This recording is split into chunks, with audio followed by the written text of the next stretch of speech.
तो आज की क्लास में हम एक नया पार्ट अपना स्टार्ट करने वाले हैं, that is wave optics. Ray optics से काफी अलग, मतलब बहुत ही अलग है, उससे तो ये लगा लो। तो एक बड़ा सवाल था जो मतलब सीधा सा क्वेश्चन पूछा जाता है कि लाइट एक वेव है या एक पार्टिकल है। रे ऑप्टिक्स में तो इसकी चर्चा ही नहीं हुई, क्योंकि रे ऑप्टिक्स में तो हमने सीधे फिनोमेना पढ़ दिए बिना ये जाने कि इसका नेचर कैसा है। केवल बस अभी बात करेंगे, ये अब जो स्टार्ट हो रहा है फिजिकल ऑप्टिक्स, उसका ये पार्ट है। तो लाइट एक वेव है या एक पार्टिकल है, ये एक बड़ा सवाल था जो कई सालों तक मतलब लोगों के दिमाग में रहा, क्या करना चाहिए क्या नहीं करना चाहिए। तो इनमें जो सबसे पुराने साइंटिस्ट थे, हालांकि उनसे भी पहले इसके बारे में जिक्र हो चुका, लेकिन जो वेल नोन साइंटिस्ट हैं, जिसको मतलब बच्चा बच्चा जानता है आज भी, न्यूटन। शुरुआत उनसे पहले से भी हो चुकी है लाइट के बारे में। लेकिन न्यूटन ने क्या माना था कि लाइट है क्या? न्यूटन ने माना कि लाइट कंसिस्ट्स ऑफ पार्टिकल्स, और उन पार्टिकल्स को नाम दिया गया कॉर्पसल्स।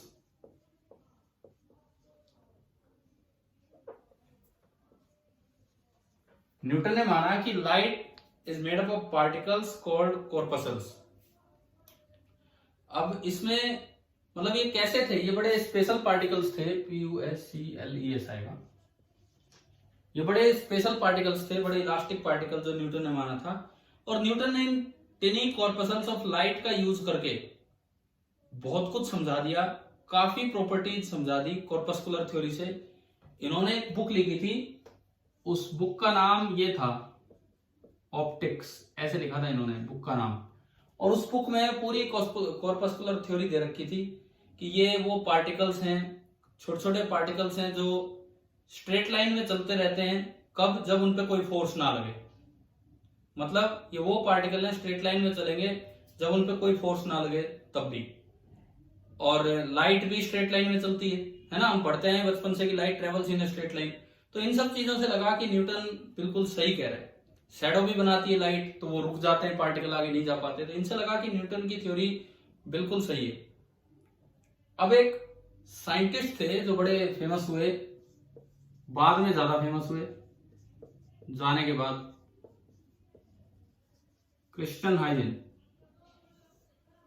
ये थोड़े से न्यूटन के आलोचक थे।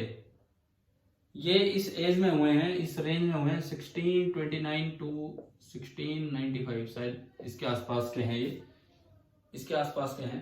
तो न्यूटन को ये काफी अपोज करते थे इस मामले में कि इन्होंने लाइट को क्या माना था? सबसे पहली बार इन्होंने लाइट को क्या माना था? एक वेव। न्यूटन ने पार्टिकल थ्योरी दी और इन्होंने वेव थ्योरी दी। या हो सकता है न्यूटन से पहले किसी ने पार्टिकल थ्योरी दी हो, न्यूटन ने उसको सपोर्ट किया हो, इस तरह का भी हो सकता है। लेकिन क्रिश्चियन हाइजेन ने एक अपनी वेव थ्योरी दी और उन्होंने माना कि लाइट एक वेव फिनोमेना है। फिर इनसे पूछा गया कि भाई लाइट तो स्ट्रेट लाइन में चलती, क्योंकि तब तक कोई ऐसा इस तरह की चीजें ऑब्जर्व हुई नहीं थी कि लाइट कैन बेंड। तो पूछा गया लाइट स्ट्रेट लाइन में चलती है, तो न्यूटन वाले तरीके से तो बड़ी आसानी से एक्सप्लेन हो रहा था। न्यूटन ने कहा कि कॉर्पसल्स ऐसे पार्टिकल हैं जो स्ट्रेट लाइन में चलते हैं अगर उन पर कोई फोर्स ना लगे तो, यानी कि लाइट भी स्ट्रेट लाइन में चलती है। तो हाइजेन से पूछा गया, क्रिश्चियन हाइजेन से, कि भाई कैसे लाइट स्ट्रेट लाइन में, रेक्टिलिनियर प्रोपेगेशन आप कैसे माने जबकि उसकी तो वेव की तरह चलनी चाहिए? तो इसका जवाब क्रिश्चियन हाइजेन ने ये दिया था कि जो वेवलेंथ ऑफ लाइट है तो वेव, लेकिन जो वेवलेंथ ऑफ लाइट है that is much smaller than the dimensions of obstacles और स्मॉल ओपनिंग्स। तो इसलिए हमें लगता है कि लाइट एक स्ट्रेट लाइन में चलती है। क्रिश्चियन हाइजेन ने जो जवाब दिया कि light travels in a straight line, ऐसा क्यों दिखता है? इसका रीजन ये था कि जो लाइट की वेवलेंथ है that is very much smaller than the obstacles और ओपनिंग्स, जो भी इसके रास्ते में आने वाली हैं। तो कुछ एहसास ही नहीं होता कि ये वेव की तरह चल रही है, ऑलमोस्ट ऐसा लगता है कि ये स्ट्रेट लाइन में चल रही है। तो यहां तक मैंने आपको दो बातें बताई। न्यूटन ने भी एक्सप्लेन किया लाइट ट्रेवल्स इन स्ट्रेट लाइन, क्रिश्चियन हाइजेन ने भी एक्सप्लेन किया लाइट ट्रेवल्स इन स्ट्रेट लाइन, और असल में ऐसा दिख भी रहा था कि light is travelling in straight line. Newton ने अपने कॉर्पसल्स की मदद से और क्रिश्चियन हाइजेन ने ये मानते हुए कि वेवलेंथ बहुत ही कम है। अब ये जो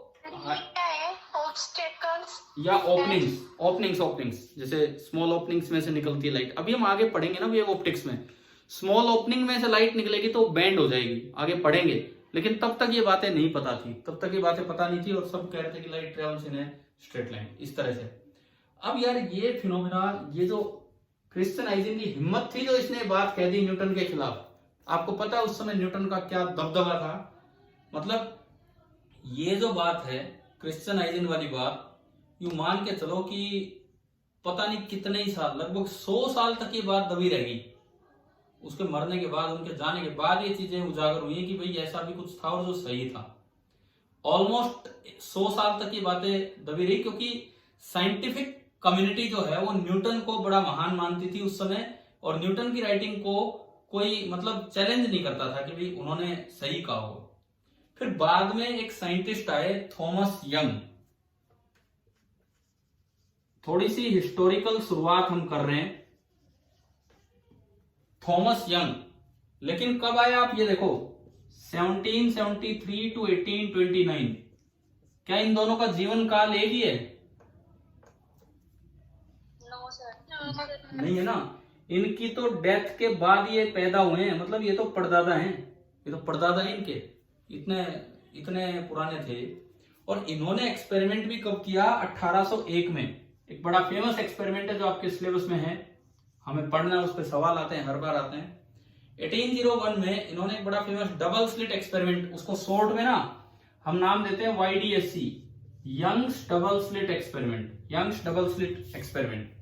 YDSC एक्सपेरिमेंट किया इन्होंने 1801 में, और इस एक्सपेरिमेंट से ये पता लगा कि दो लाइट वेव्स जब मिलती हैं तो मैक्सिमा या मिनिमा बन रहा है। मैं आपके यार सामने इसलिए नहीं आ रहा, मेरे सामने आती है बोर्ड तो दिखना बंद ही हो जाता है ना, चमक सी ऐसी होती है ना एकदम से, जो लाइव क्लास वाला जो चल रहा है ना उसमें इस तरह से हो जाता है, तो इसलिए मैं थोड़ा साइड में रहता हूँ ज्यादातर। अब देखो आप इधर कि क्रिश्चियन हाइजीन वाली बात, अब ये देखो ना कितने साल बाद, यार इसने पता नहीं कब दी होगी, ये 1629 का है पैदा और ये 1773 का, मतलब लगभग 100 से ज्यादा साल के बाद जाके 1801 में जाके बात उजागर हुई कि दो लाइट वेव जब मिलेंगी, क्या हमने प्लस वन में कभी कोहेरेंट सोर्स वर्ड यूज किया है साउंड वेव में या उधर कहीं?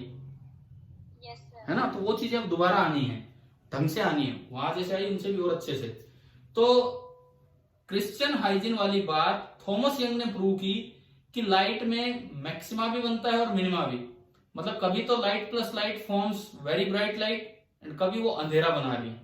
ये डिपेंड कर रहा था पाथ डिफरेंस पे, फेज डिफरेंस पे, यानी कि कहीं ना कहीं लाइट में वेव नेचर था।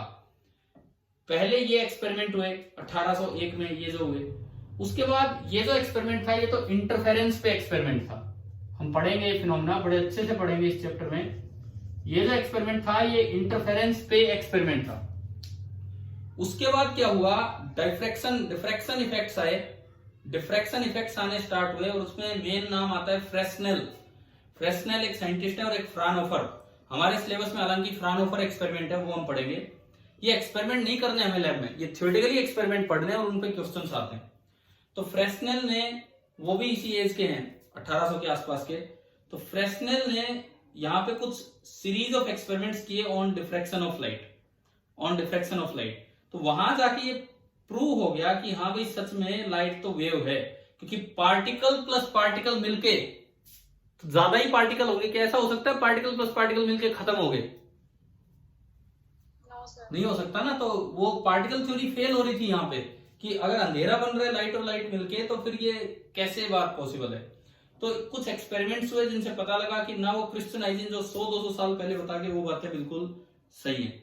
फिर बात आई कि चलो वेव है, कैसी वेव है, किस तरह की वेव है, तो इसके बारे में जो सही प्रिडिक्शन मिला वो 1860 के आसपास जाके मिला। देखो कितना कितना ईयर गैप हो रहा है यार, 1816 के आसपास। मैक्सवेल, हमने नाम तो सुना है ना ईएम वेव्स वाले चैप्टर में, है ना, तो मैक्सवेल ने जाके बताया कि लाइट तो एक इलेक्ट्रोमैग्नेटिक वेव है, लाइट तो एक इलेक्ट्रोमैग्नेटिक वेव है और उस मैक्सवेल वाली थ्योरी के साथ न्यूटन की थ्योरी बंद होगी। आज कॉर्पस्कुलर थ्योरी की कोई सिग्निफिकेंस नहीं है। 1860 के बाद से वो थ्योरी बिल्कुल बंद है। न्यूटन की थ्योरी बिल्कुल गलत है, ये लगा लो, बिल्कुल ही गलत है वो थ्योरी। लेकिन ऐसा है, मैक्सवेल ने एक्सप्लेन कर दिया तब भी ये चीजें बंद नहीं हुई। ऐसा नहीं है कि सब कुछ खत्म हो चुका था, अभी तो ड्रामा बाकी था, अभी तो बहुत कुछ बाकी था। कुछ 1900 में जाके 1900 में जाके दो साइंटिस्ट थे लेनार्ड, उनमें से एक फेमस नाम है जो हम पढ़ेंगे आगे।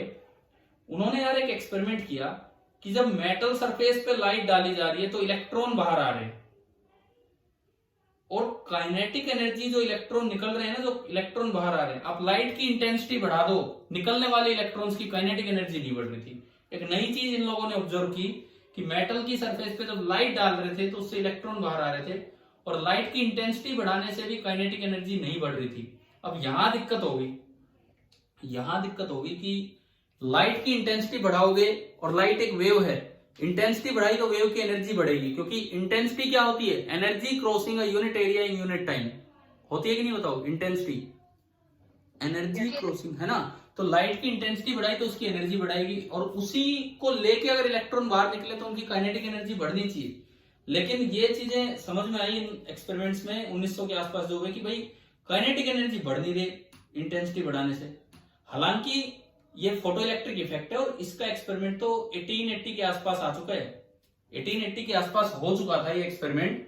हर्ट्ज जो फ्रीक्वेंसी की यूनिट होती है, हर्ट्ज, उस साइंटिस्ट ने लगभग इसके बारे में पता लगाया। लेकिन 1900 के आसपास जाके इन्होंने, लिनार्ड और हेल्वाची दो साइंटिस्ट थे, इन्होंने ऐसी बातें पता लगाई कि इंटेंसिटी बढ़ाने से भी वो निकलने वाले इलेक्ट्रॉन्स की काइनेटिक एनर्जी नहीं बढ़ रही। मतलब वेव थ्योरी से एक्सप्लेन ही नहीं हो रहा फोटो इलेक्ट्रिक इफेक्ट। तो बताओ 1900 में जब ये वेव थ्योरी से फेल हुआ फोटो इलेक्ट्रिक इफेक्ट एक्सप्लेन होना, तो किसने कब एक्सप्लेन किया फिर फोटो इलेक्ट्रिक इफेक्ट को, जिसके लिए उसे नोबेल प्राइज भी दिया गया? एल्बर्ट आइंस्टाइन, है ना, जानते हो, नाम तो सुन ही रखा है सबने। 1905 बड़ा इंपॉर्टेंट ईयर था फिजिक्स के लिए, साइंस के लिए। एल्बर्ट आइंस्टाइन ने कितनी जोरदार थ्योरी रखी, जिससे मतलब यूं लगा लो कि वो विवाद फिर से उत्पन्न हो गया कि लाइट वेव है या लाइट पार्टिकल है। जो न्यूटन वाला ड्रामा जो मैक्सवेल बंद कर चुके थे, 1880 में हर्ट्ज ने एक्सपेरिमेंट किया, 1900 में इन लोगों ने, लिनार्ड और हेल्वाच ने, और दो कुछ प्रॉपर्टी ढूंढी जिससे वेव थ्योरी एक्सप्लेन नहीं हो पाई। तो 1905 में देखो, आइंस्टाइन ने ना कोई एक्सपेरिमेंट किया ना कुछ और, केवल थ्योरी दी। आइंस्टाइन एक थ्योरेटिकल फिजिसिस्ट है, प्योरली थ्योरेटिकल फिजिसिस्ट। जैसे फेराडे थे, प्योरली एक्सपेरिमेंटल फिजिसिस्ट थे फेराडे, लेकिन ये प्योरली थ्योरेटिकल फिजिसिस्ट थे। किए हुए एक्सपेरिमेंट्स को इन्होंने एक्सप्लेन कर दिया। 1905 में इन्होंने एक नया मॉडल दिया लाइट का, और उससे फिर दोबारा से ये क्वेश्चन अराइज हो गया जो सबसे ऊपर लिखा है कि लाइट वेव है या फिर लाइट पार्टिकल है। इन्होंने बोला कि लाइट पार्टिकल है, और वो फोटॉन्स से मिलकर बनी है। फोटॉन्स, ये नया नाम दिया कि लाइट पार्टिकल है और ये फोटॉन्स से मिलकर बनी है। अब फिर से कंफ्यूजन हो गया, भाई न्यूटन ने कॉर्पसल्स बताए थे, हाइजन ने वेव बताई थी, अब आइंस्टाइन फिर दोबारा से ये बता गए। तो फाइनली एक रिजल्ट जाके मिला कि लाइट का ड्यूअल नेचर है, कभी वो पार्टिकल की तरह बिहेव करती है, कभी वो वेव की तरह। डिपेंड करता है कि उसके सराउंडिंग में कैसा मैटर है, उनके साथ लाइट का इंटरेक्शन कैसा है। और इवन और 20 साल बाद 1924 में डी ब्रोई ने तो ये बता दिया कि लाइट का ही ड्यूअल नेचर नहीं है, इवन आप और हम या छोटे इलेक्ट्रॉन और प्रोटॉन, इनका भी ड्यूअल नेचर है। ना केवल वो पार्टिकल की तरह बिहेव करते हैं, बल्कि वो सुटेबल कंडीशंस में वो लाइट की तरह भी बिहेव कर सकते हैं। अब बताओ, ये कुछ इतिहास समझ में आया है क्या? क्या था इसका, क्या नहीं था? ठीक है, मतलब ये लगा लो, ये बातें कब से स्टार्ट हो रही है, देखो इसके जीवन काल से लेके, और 1924-25 के आसपास जाके, और उसको फिर 1928 में डेविसन जर्मर 1927 और जीपी थॉमसन 1928, इन लोगों ने प्रूव किए, नोबेल प्राइज लिए। तब जाके ये कंफ्यूजन दूर हुआ कि हर चीज का ड्यूअल नेचर है, हर एक चीज का ड्यूअल नेचर है। तो यहां जाके ये बात पता लगी। ठीक है, तो अब जो हम जो पढ़ने वाले होंगे, हम पढ़ेंगे light as a wave, light as a particle अगली यूनिट है। इससे अगली यूनिट आपके सिलेबस की है लाइट एज ए पार्टिकल, वो क्वांटम ऑप्टिक्स है, जिसे dual nature of matter and radiation unit के नाम से जाना जाता है। तो अब कुछ अलग तरह की फिजिक्स स्टार्ट होगी यहाँ से, और आगे लास्ट तक अब अलग ही फिजिक्स चलने वाली है, अच्छी फिजिक्स चलने वाली है, आप ध्यान देना इस पे, ठीक है। अब बात यह आती है कि लाइट का नेचर कैसा है। अगर मैं नेचर ऑफ लाइट की बात करूं, जो वेव थ्योरी दी क्रिश्चियन आइजन ने, वो उसका नेचर कैसा है। अब देखो, मैंने अभी आपको बीच में एक नाम लिया था कि जैसे न्यूटन है, न्यूटन ने एक्चुअली ऐसा नहीं कि न्यूटन ने अपनी पूरी थ्योरी खुद ही दी थी, इनसे भी पहले एक साइंटिस्ट हुए थे, बट वही है, इनके नाम ज्यादा फेमस नहीं है, ठीक है।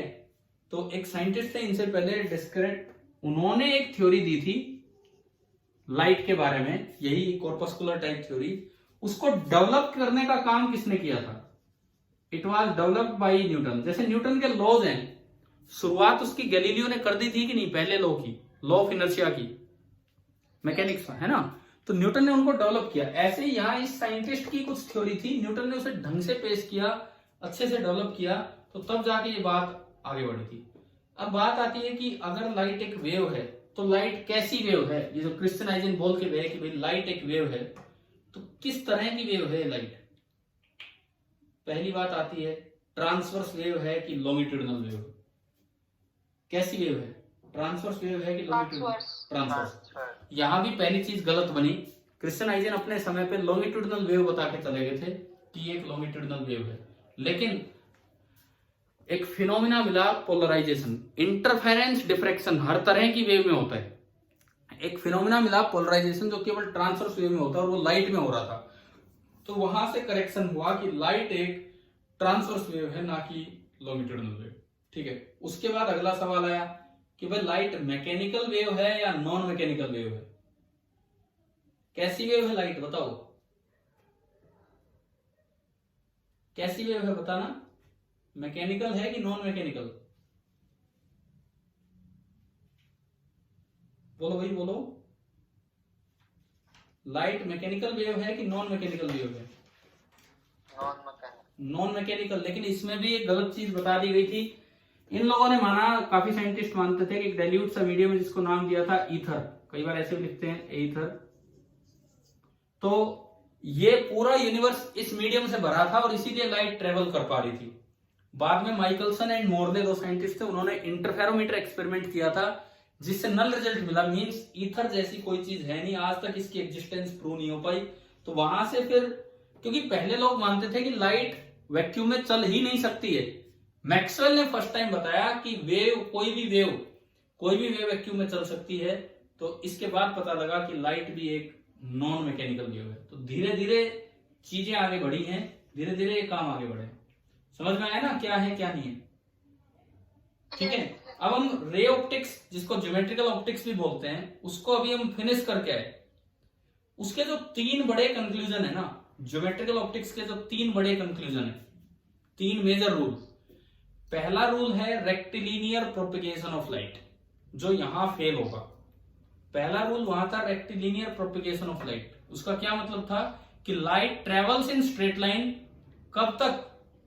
Unless it is reflected by a polished medium, और या फिर उसका मीडियम ही चेंज हो जाए, मतलब या तो रिफ्लेक्शन हो जाए या रिफ्रैक्शन हो जाए, नहीं तो वो चलेगी स्ट्रेट लाइन में। ये था रेक्टिलिनियर प्रोपिगेशन। ज्योमेट्रिकल ऑप्टिक्स के जो अप्रोक्सीमेट ऑप्टिक्स थी, उसके 3 रोल, और हमारे लाइफ की मेजोरिटी ऑफ फिनोमेना तो उससे एक्सप्लेन ही हो जाते हैं। दूसरा था रिफ्लेक्शन का, angle of incidence is equal to angle of reflection, पढ़ रखा है हमने, है ना।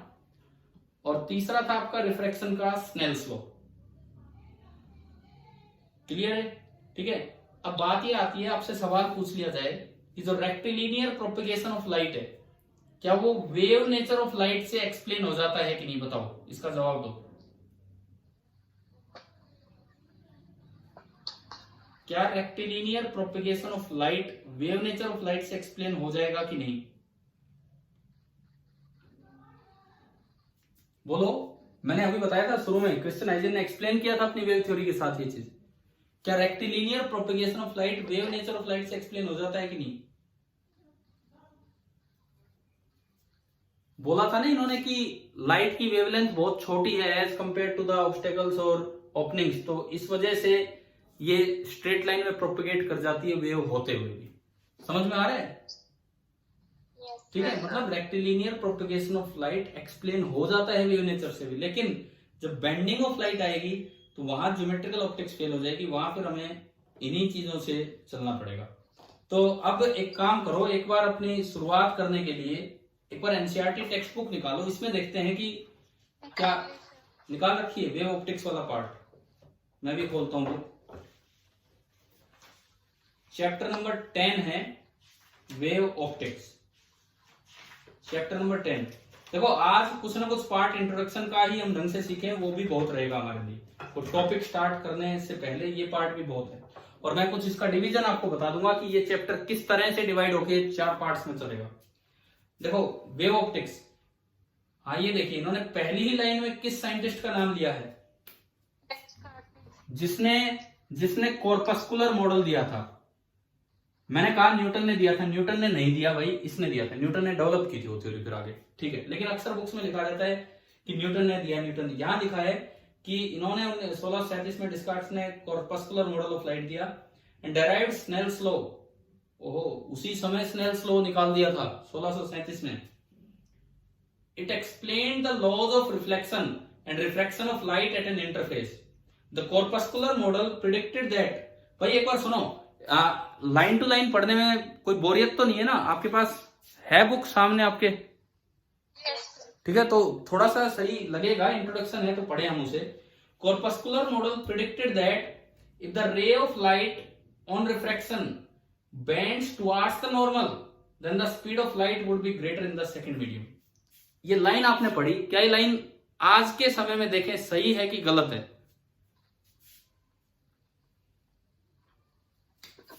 अगर एक लाइट वेव आती है और वो टुवर्ड्स द नॉर्मल बेंड होती है तो कहता है कि यहां उसकी स्पीड बढ़ गई है। बताओ यहां उसकी स्पीड बढ़ेगी कि कम होगी? कम होगी। हाँ, तो कॉर्पस्कुलर मॉडल का फेल्योर ये दिखा रहा है यहाँ पे पहली लाइन में कि कॉर्पस्कुलर मॉडल प्रिडिक्ट करता है कि जब light towards the normal bend होती है तो उसकी स्पीड बढ़ती है, जबकि फैक्ट ये है जब आगे स्पीड मेजरमेंट के तरीके आए उस समय तो स्पीड मेजरमेंट के तरीके ही नहीं थे।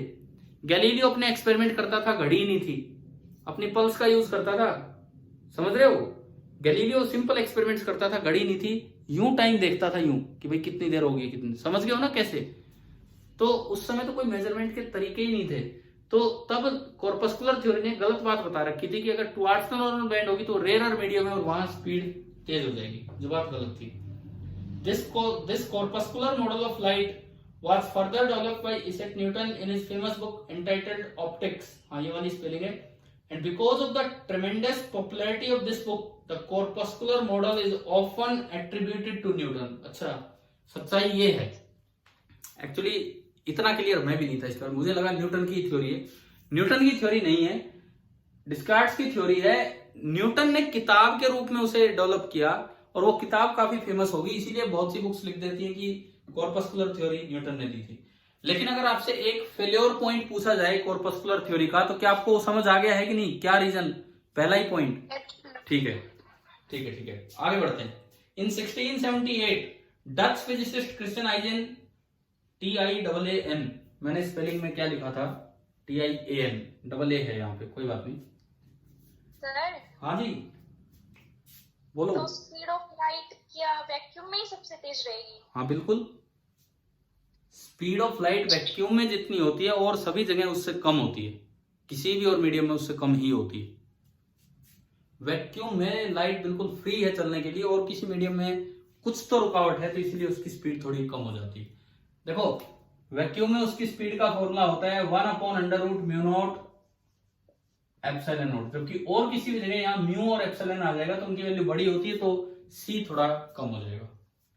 ठीक है, तो जो सर यूनिवर्स है उसमें लाइट की स्पीड ज्यादा है इसमें अर्थ से? हाँ बिल्कुल, बाहर से जब लाइट चल के आ रही है जहां वैक्यूम है तो वहां लाइट की स्पीड तेज है, जब हमारे एटमॉस्फेयर में एंटर करेगी तो लाइट की स्पीड थोड़ी सी कम होगी, परंतु एयर इतना डेंसर मीडियम नहीं है तो बहुत ज्यादा फर्क नहीं पड़ता है। ठीक है, yes, ठीक है, देखते हैं ये जो नेक्स्ट पैराग्राफ स्टार्ट हो रहा है ये देखते हैं। in 1678 Christian Huygens put forward the wave theory of light. It is this wave model of light that we will discuss in this chapter. पूरा wave model चलना है इस chapter में. As we will see, the wave model could satisfactorily explain the phenomena of reflection and refraction. हम ये चीज starting में ही देखेंगे. Wave model से भी reflection और refraction explain हो गया था. However, it predicted that on refraction, if the wave bends towards the normal, then the speed of light would be less in the second medium. Wave model ने predict किया कि अगर light towards the normal bend हुई है तो वहां उसकी speed कम होगी. और क्या असल में ऐसा होता है कि नहीं होता है, बताओ. हाँ जी बोलो. अगर लाइट नो सर, अगर light towards the medium bend हुई है तो इसका मतलब उस मीडियम में उसकी स्पीड कम हुई है. ये सही है कि गलत है? ये बात सही है कि वो डेंसर मीडियम, ये वेव थ्योरी ने प्रिडिक्ट किया था, ना कि कॉर्पस्कुलर थ्योरी ने. आगे देखो. This is in contradiction to the prediction made by using the corpuscular model of light. Corpuscular model से बिल्कुल अलग ये बात थी. It was much later confirmed. बहुत लेट ये कंफर्म हुआ जब स्पीड ऑफ लाइट मेजर होने लगी. बहुत लेट ये कंफर्म हुआ by experiments where it was shown that the speed of light in water is less than the speed in air, confirming the prediction of wave model. Foucault carried out this experiment in 1850. Foucault एक scientist थे जिन्होंने 1850 में ये experiment करके दिखाया 1850 में, जिससे ये पता लगा कि कॉर्पस्कुलर थ्योरी में तो कई बातें गलत हैं और वेव थ्योरी में कई बातें सही हैं. जब उन्होंने स्पीड ऑफ लाइट को मेजर किया उस समय.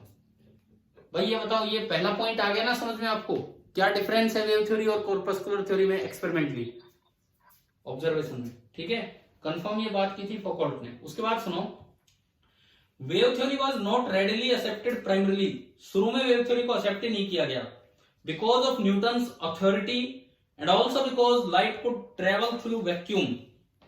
देखो, दो दिक्कतें थी. एक तो न्यूटन का रुतबा इतना बड़ा था और दूसरा लाइट तो वैक्यूम में से भी चल के आ रही थी और उस समय लोग मानते थे कि वैक्यूम में से कोई वेव नहीं चल सकती.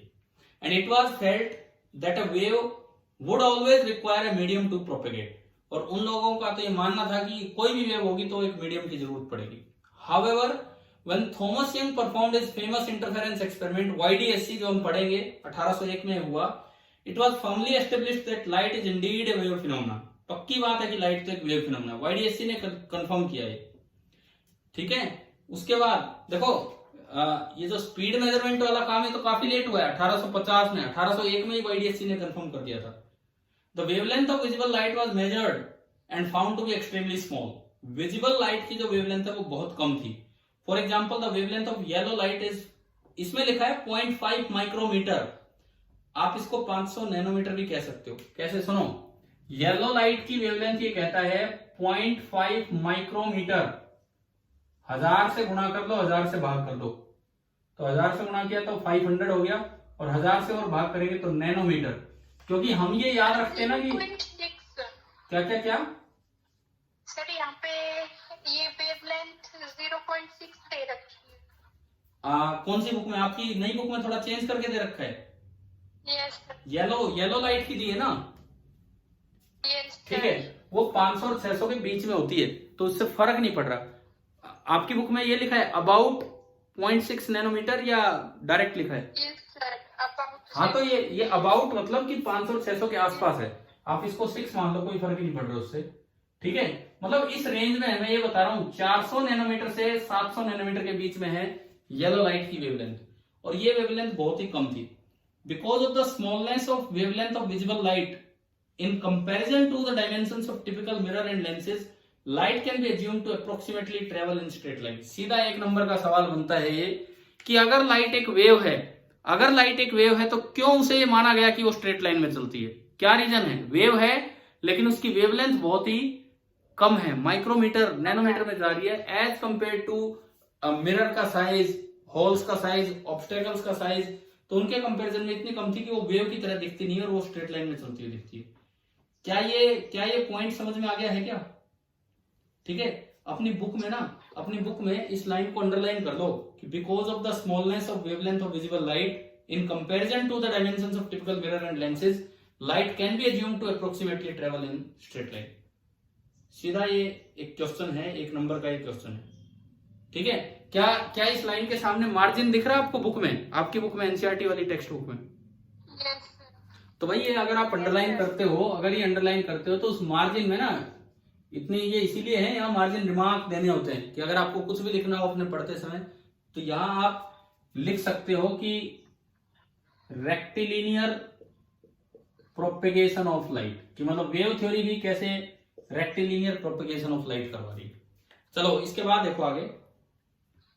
हाँ। This is the field of geometrical optics which we had discussed in the previous chapter. पिछले चैप्टर में हम स्ट्रेट लाइन ट्रेवलिंग ही लेके चल रहे थे।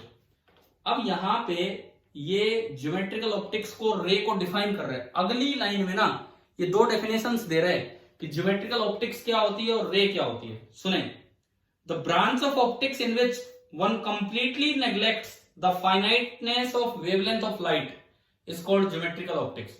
ज्योमेट्रिकल ऑप्टिक्स वो ब्रांच है ऑप्टिक्स की, फिजिक्स की, जिसमें आप लाइट की वेवलेंथ की फाइनाइटनेस को बिल्कुल इग्नोर करते हो, बिल्कुल ही नेग्लेक्ट करते हो, तो वो रे ऑप्टिक्स बन जाती है, ज्योमेट्रिकल ऑप्टिक्स बन जाती है। और उसके बाद ये रे को डिफाइन करता है, ये भी एक बड़ी इंपॉर्टेंट डेफिनेशन है। Ray is defined as the path of energy propagation in the limit of wavelength tending to 0। अगर वेव बोला जाए, ये वेव है, इसको रे की तरह अगर आपने दिखाया तो इसका मतलब आप दिखा रहे हो कि एनर्जी किस डायरेक्शन में जा रही है, और आपने वेवलेंथ टेंड्स टू बिल्कुल 0 कर दिया है। तो रे ऑफ लाइट की प्रॉपर डेफिनेशन ये है, ray is defined as the path of energy propagation in the limit of wavelength tending to 0। आप बताओ क्या यहां तक समझ में आ गया? यस। ठीक है। आज देखो पहली क्लास है वेव ऑप्टिक्स की, तो इसलिए मैं लाइन टू लाइन रीड करवा रहा हूं। आगे तो हम ऐसे नहीं पढ़ेंगे बुक से, वो आप अपने आप करेंगे, लेकिन आज कुछ चीजें हम यहां से देख रहे हैं, क्या इतिहास था, किस तरह से थी। तो आपको इस लास्ट लाइन में दो डेफिनेशंस मिल गई ना, ज्योमेट्रिकल ऑप्टिक्स और रे ऑप्टिक्स, रे की, रे ऑफ लाइट की। ठीक है, चलें आगे। अब अगर पूछा जाए रे ऑफ लाइट किस चीज की डायरेक्शन देती है, तो ray of light gives the direction of energy propagation. ठीक है, कि किस डायरेक्शन में एनर्जी बढ़ रही है लाइट की फॉर्म में। उसके बाद देखो, after the interference experiment of young in 1801, 1801 का जो एक्सपेरिमेंट हुआ, फॉर द नेक्स्ट 40 इयर्स, अगले 40 साल और so many experiments were carried out involving the interference and diffraction of light waves. Interference और डिफ्रैक्शन दोनों पे बहुत से एक्सपेरिमेंट हुए। डिफ्रैक्शन पे जो दो फेमस साइंटिस्ट हैं, फ्रेस्नेल एंड फ्रानहोफर, बिल्कुल एक ही एज के थे, 1 साल का गैप था उनकी एज में, और दोनों की डेथ भी 1 साल के गैप में होगी, और दोनों 39 इयर्स की एज में स्वर्ग सिधार गए थे। वो तो बाई चांस था, ऐसा नहीं है कि दोनों ने डिफ्रैक्शन पे काम किया इसलिए गए 39 में, ऐसा कुछ नहीं है। सुनो अब आगे, इसके बाद सुनो, ये लिखता है कि कई एक्सपेरिमेंट हुए, these experiments could only be satisfactorily explained by assuming wave model of light. इतने एक्सपेरिमेंट्स हुए कि वो न्यूटन वाली थ्योरी फेल होगी और केवल वेव मॉडल से एक्सप्लेन हो पा रहे थे। Thus around the middle of the 19th century, 19th century का मिडल मतलब 1850 के आसपास, wave theory seem to be very well established, wave theory का ही दबदबा था। Only major difficulty was that since it was thought that a wave required a medium for its propagation, how could light wave travel through vacuum? एक जो बड़ी दिक्कत आ रही थी ना, हम पीछे भी ये पढ़ चुके, एक बड़ी दिक्कत ये आ रही थी कि लोगों का मानना था कि वेव तो हमेशा वैक्यूम में नहीं, मीडियम में चलती, वैक्यूम में चल ही नहीं सकती, तो ये लाइट कैसे चल के आ रही है, ये एक बहुत बड़ी समस्या थी, किस तरह से हो रहा है। ठीक है, आगे सुनो, दिस वाज एक्सप्लेन्ड, ये बात भी एक्सप्लेन होगी कब, when Maxwell put forward his famous electromagnetic theory of light, जो हम पीछे पढ़ के आए हैं। मैक्सवेल ने जब अपनी इलेक्ट्रोमैग्नेटिक थ्योरी ऑफ लाइट दी, तो उसमें मैक्सवेल ने developed A set of equations. क्या हमने 4 मैक्सवेल इक्वेशन पढ़ी हैं ईएम वेव्स में? बताओ। है ना, तो उन इक्वेशंस ने, जो कि इलेक्ट्रिसिटी और मैग्नेटिज्म के बारे में थी, and using these equations he derived what is known as the wave equation from which he predicted the existence of EM waves. वहां से उसने ईएम वेव्स की एग्जिस्टेंस के बारे में बताया। From the wave equation Maxwell could calculate, ये differential form में होती है वेव इक्वेशन, डिफरेंशियल फॉर्म में एक इक्वेशन है that is known as the wave equation. Maxwell could calculate the speed of EM wave in free space and he found that theoretical value was very close to the measured value of speed of light. Maxwell ने इस तरीके से निकाली और ये जो value निकल के आ रही थी बहुत पास निकल के आ रही थी, जो कि जो कि वो वैल्यू थी, कौन सी वैल्यू आपकी, जो कैलकुलेट थ्योरेटिकली जो सॉरी ऑब्जर्व की गई थी उसके बहुत ही पास आई थी। From this he propounded that light must be an EM wave. Maxwell ने पहली बार बताया कि लाइट एक ईएम वेव होनी चाहिए। Thus, according to Maxwell, light waves are associated with changing electric and magnetic fields. Changing electric field produces a time and space varying magnetic field, and a changing magnetic field produces a time and space varying electric field. The changing electric and magnetic field result in the propagation of EM waves even in vacuum. Maxwell ने explain किया कि light क्यों vacuum में चलती है। Maxwell ने कहा कि लाइट जनरेट करती है इलेक्ट्रिक और magnetic field. Changing electric field जो होगा वो एक मैग्नेटिक फील्ड डेवलप करेगा, और जो चेंजिंग मैग्नेटिक फील्ड होगा वो एक इलेक्ट्रिक फील्ड डेवलप करेगा, और ये एक दूसरे को रीजनरेट करते चलेंगे इवन वैक्यूम में भी। तो इसलिए लाइट वैक्यूम में ट्रेवल कर जाती है। ठीक है, ये इस बात का जवाब है कि लाइट वैक्यूम में ट्रेवल क्यों करती है। क्या किसी ने पूछा था क्या अभी थोड़ी देर पहले या नहीं?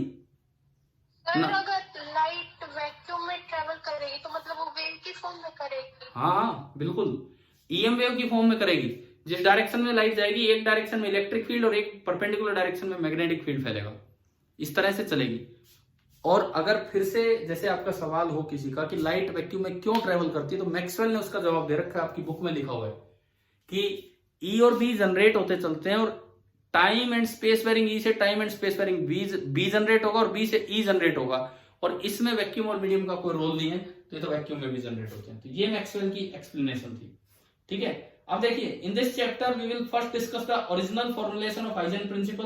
क्रिश्चियन हाइजेन ने क्या प्रिंसिपल बनाए वो हम बहुत अच्छे से पढ़ेंगे। And derive the laws of reflection and refraction, और उनसे रिफ्लेक्शन और रिफ्रैक्शन के लॉ कैसे है वो भी हम डिस्कस करेंगे। ठीक है, फिर इंटरफेरेंस आएगा जो सुपरपोजिशन प्रिंसिपल पे होगा, फिर डिफ्रैक्शन आएगा, एंड फाइनली पोलराइजेशन आएगा, जिसने ये बताया कि जो वेव है वो ट्रांसवर्स इलेक्ट्रोमैग्नेटिक वेव्स है। ये इस चैप्टर की गाथा है, एक सीरीज है, किस तरह से आगे चलना है। अच्छा, मैं टॉपिक स्टार्ट करने से पहले, डिवाइड करने से पहले आप बताओ कि आपकी बुक में ब्लू कलर वाला पोर्शन दे रखा है क्या यहाँ? इसके बाद क्या हेडिंग लिखी उसकी? Does light travel in a straight line? Does light travel in a straight line. अब उसका आंसर पढ़ो अपनी बुक में, क्या दिया है, क्या क्या दिया है? Light travels in a straight line in class 6 but it does not do so in class 12। ये क्या है? ये क्या है कि भाई लाइट क्लास 6 में तो स्ट्रेट लाइन में चलती थी, क्लास 12 में नहीं चलती, ये क्या मतलब है? और फर्स्ट सेंटेंस में एक लास्ट सेंटेंस जोड़ा इन्होंने इस ब्लू कलर के एंड में, देखो ब्लू कलर वाले बिल्कुल एंड में, one could add to the first sentence in this box. क्या लिखा है इन्होंने लास्ट में? क्या लिखा है, पढ़ना, अरे बोलो। इट लर्न्स, मिल गया कि नहीं? क्या है, कहां बोल रहा हूं मैं? Yes sir. It learns how to bend as it grows up. मतलब ये एनसीईआरटी भी अपना थोड़ा मजाक करती चलती है। कहती क्लास 6 में एक सीधी बच्ची थी, सीधा सीधा चलना जानती थी, 12th में आके टेढ़ा मेढ़ा चलना सीख गई है, तो 6ठी से 12वीं तक आते आते इसने इट ग्रोज अप, मतलब उसने सीख लिया है कि कैसे मुड़ना होता है। ये तो इन्होंने इस तरह से अपनी भाषा में दिया। अब जो बीच में है वो पढ़ते हैं, इससे भी सीधे सवाल बनते हैं। देखो, in school you are shown an experiment in which you take 3 cardboards with pin holes in them. छोटी क्लासेस में एक्सपेरिमेंट करवाए जाते हैं। Place a candle on one side, look from the other side. Candle जला दी, दूसरी side से देखो।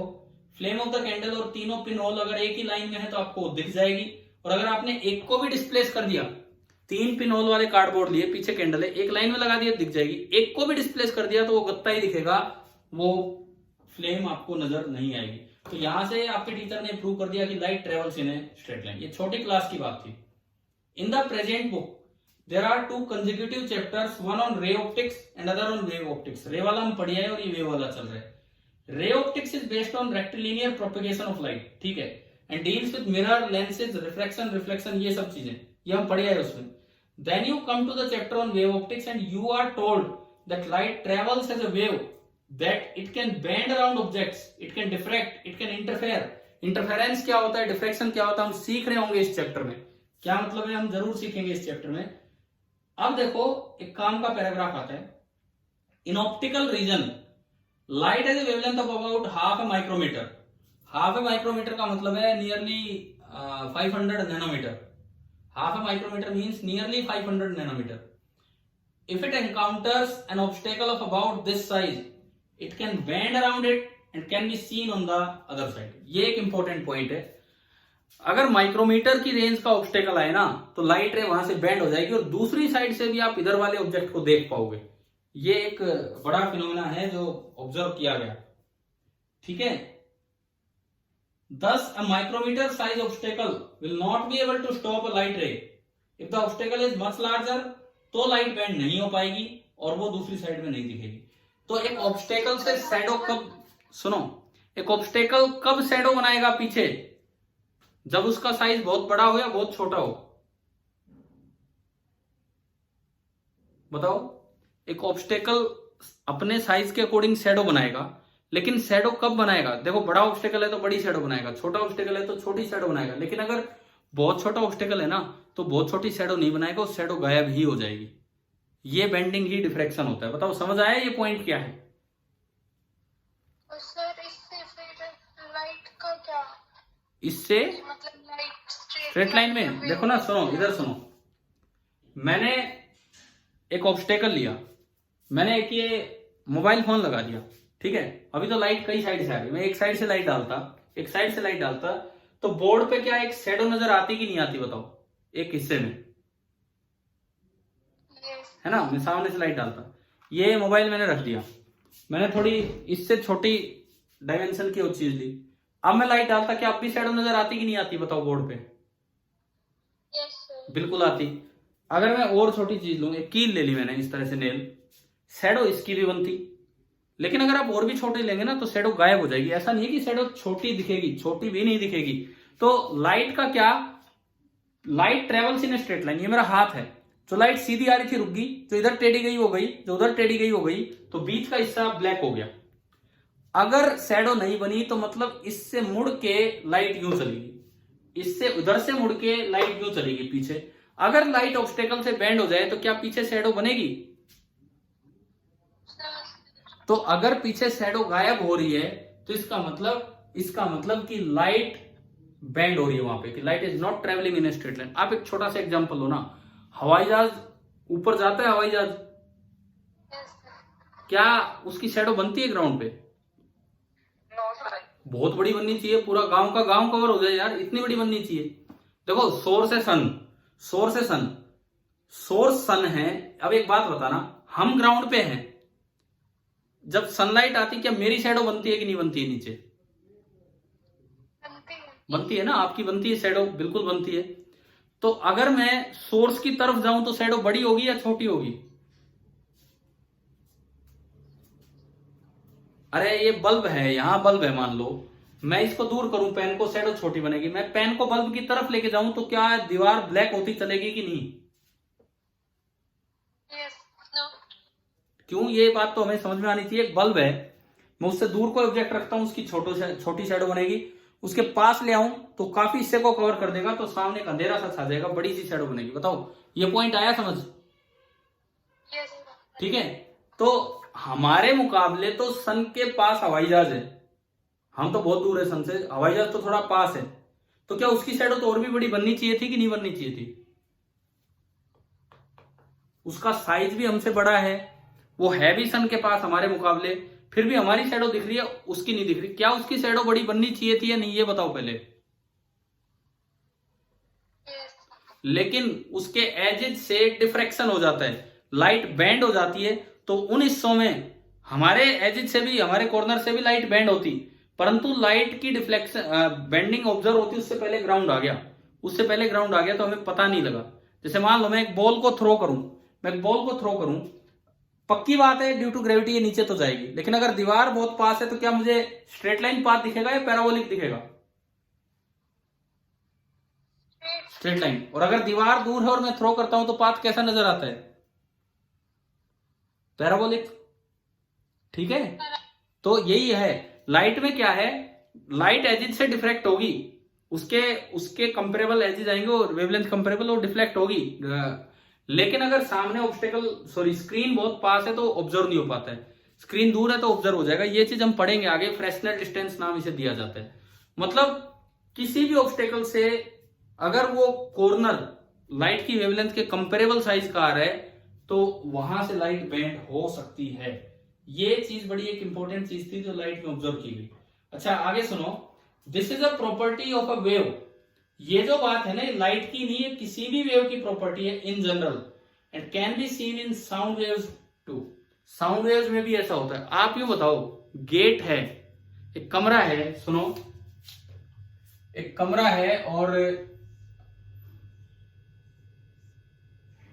इस तरह का कोई रूम है, इस तरह से, ये गेट है, खुला है, अंदर कोई दो लोग बैठे हैं, बात कर रहे हैं, आप बाहर खड़े हो, आपको दिख नहीं रहे हैं, लेकिन क्या उनकी बात सुनाई देती है कि नहीं?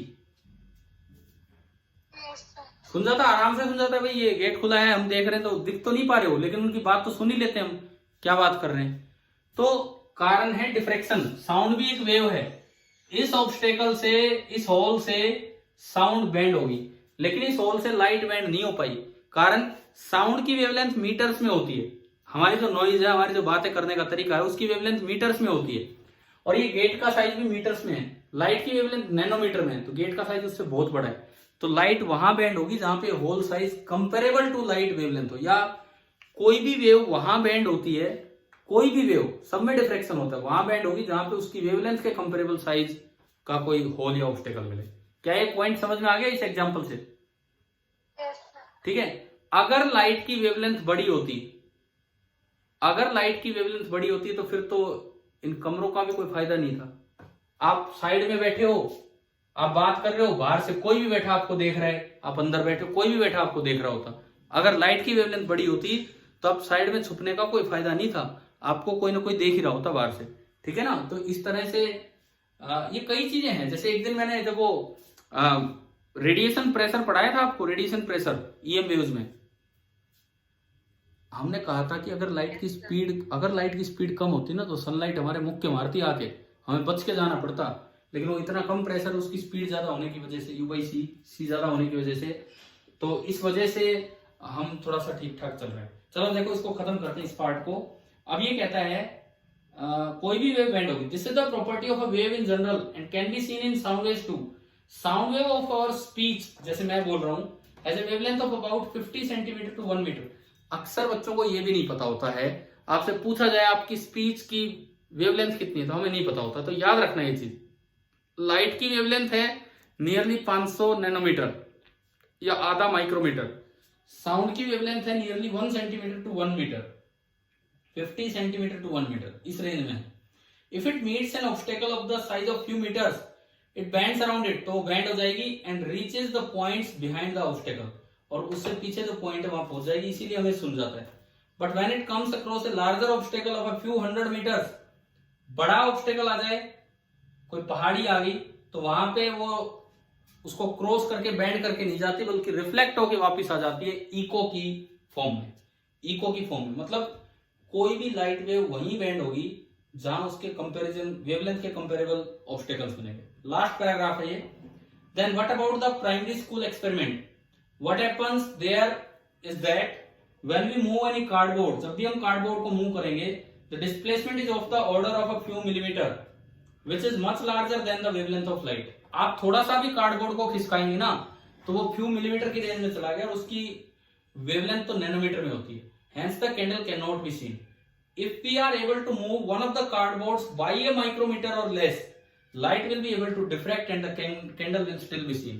भाई ये भी एक बड़ा इंपॉर्टेंट क्वेश्चन बनता है यहाँ पे। मैं कहता हूं हमने बहुत जरा से होल कर रखे हैं, बहुत जरा से होल कर रखे हैं, छोटे छोटे से 3 होल कर रखे हैं 3 कार्डबोर्ड्स में, पीछे फ्लेम है, तीनों होल को फ्लेम की लाइन में रख दिया। अगर मैं देखूंगा एक होल से तो क्या मुझे फ्लेम दिखेगी कि नहीं? पहला सवाल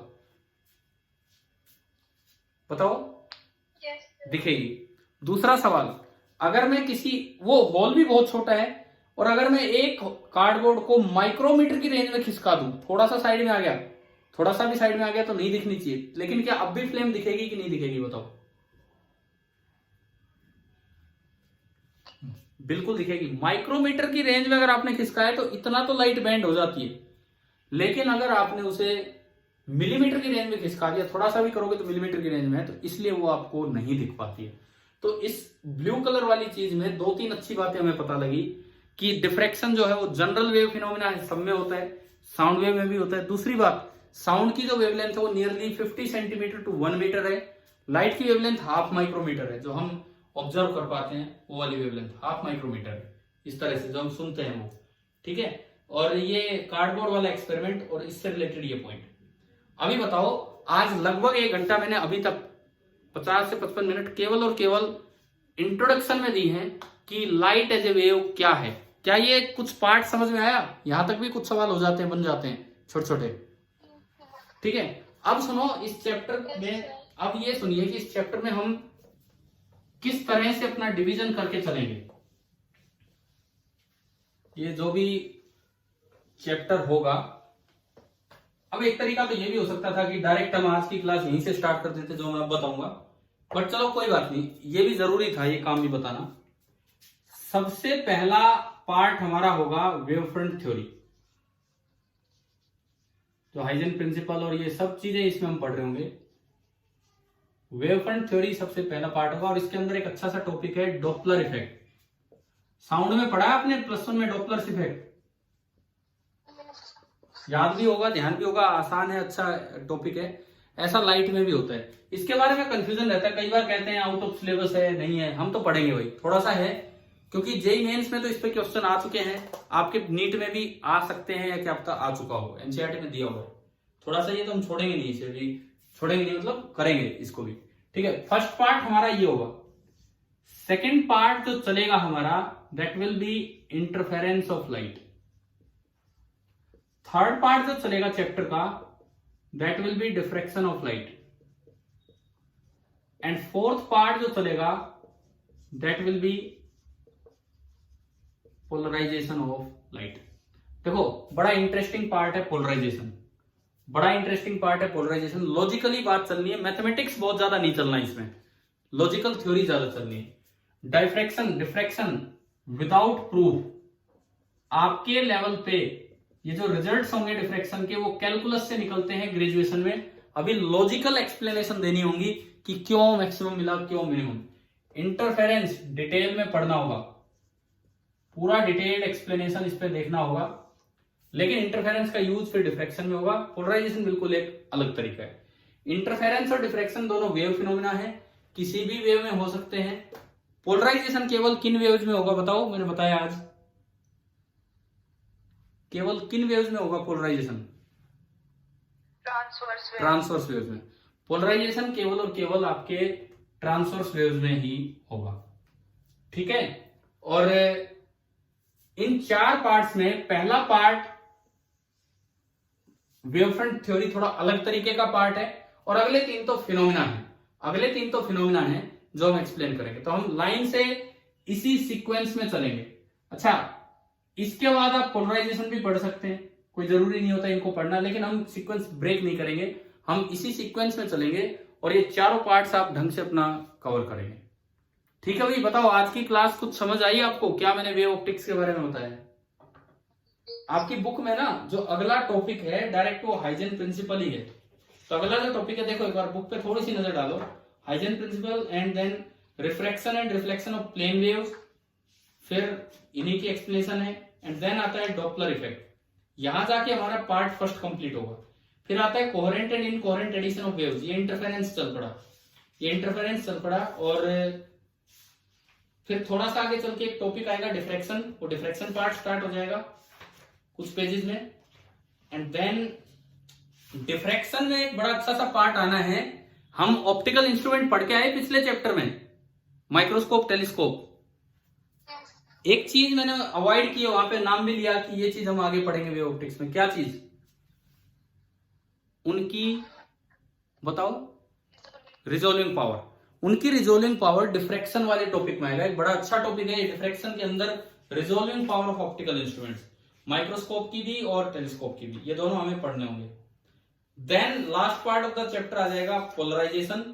तो ये बोरिंग चैप्टर नहीं है, इस वजह से भी कि 4 छोटे छोटे चैप्टर्स इसमें चलेंगे, और ज्यादा इंटरेस्टिंग ये यहां से हो जाएगा जब ये 3 फिनोमेना चलेंगे, तब तो ये बड़ा इंटरेस्टिंग चैप्टर है। पहले तो चलो थोड़ा थ्योरेटिकल है, लेकिन आगे ये सब है। ठीक है।